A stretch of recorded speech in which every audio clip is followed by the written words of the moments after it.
ఇందాకలా మనం వస్తున్నప్పుడు ఒక స్టేజ్ వేశారు రోడ్డు మీద. అది పండగంట.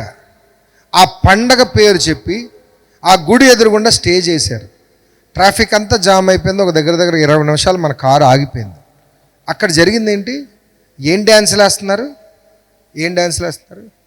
ఆడపిల్లలు సగం బట్టలు వేసుకొని సినిమా పాటలకి డ్యాన్సులు వేస్తుంటే రోడ్డు అంతా కుర్రోలు మూగిపోయి ఉన్నారు. దాని ఎదురుగుండానే వైన్ షాప్ ఉంది, చూసాం కదా. వైన్ షాప్ ఎదురుగుండా స్టేజ్ మీద ఆడపిల్లలు సగం బట్టలతో డ్యాన్స్. నేను కారులో వస్తూ మీరు అటు చూసారా అన్నాను పిల్లల్ని, యూత్ పిల్లల్ని. నేను చూడలేదండి అన్నాను. చూడకండి అన్నాను. ఎందుకు చూడకండి అన్నాను చెప్పండి? అది వ్యర్థమైనవి, అవునా కాదా?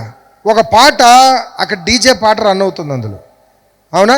డిజ్ డిజ్ డిజ్ డిజ్ కారు కూడా ఊగినంత శబ్దాలు వచ్చినాయి, అవునా? ఆ పాట తాలూకా రిథము మనసులో రింగ్ అవుతూ ఉందా లేదా చెప్పండి? ఎప్పుడైతే చూడండి ఆ పాట దగ్గరే ఉండిపోతావో, ఎప్పుడైతే ఆ అశ్లీల నృత్యాల దగ్గర ఉండిపోతావో, నీ మనస్సు కూడా దాంట్లోకి లీనమైపోతుంది, అవునా కాదా చెప్పు? నువ్వు అనుకోకుండా ఇంటికి వచ్చే కూడా ఆ పాటనే చెప్పు, అనుకోకుండా పాడతావు, నీ నోట్లోంచి వస్తుంది. నీ నోట్లోంచి రాకపోయినా మనసులో రింగ్ అవుతుంది. అందుకే యవ్వన బిడ్డలకు చెప్తున్నాను, మీ మనసు దేనితో ఆక్యుపై అవుతుంది గమనించుకోండి. What is occupying your mind? మీ హృదయము దేనితో నిండుతుందో అదే మీరు పలుకుతారు.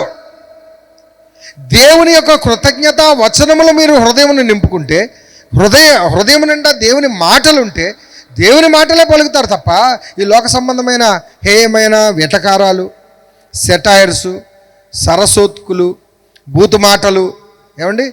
సో కనుక పరీక్షించుకొని యవనస్తులారా, దేవాలయము వ్యాపారంతో నిండిపోతుంది. లోకాన్ని నింపుతున్నామేమో ఈరోజు పరీక్షించుకోండి. ఆ వ్యాపారం కలిగి ఉంటే ఈరోజు మార్చుకోవాలి. ప్రభువు చాలా ఉగ్రరూపుడై ఆయన బల్లలన్నీ తిరిగేసేసాడంట.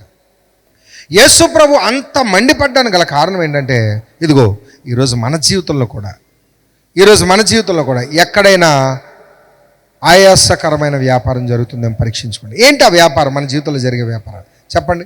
లోకపు మాటలు, లోకపు చూపులు, లోకపు తంత్రములు, అవునా?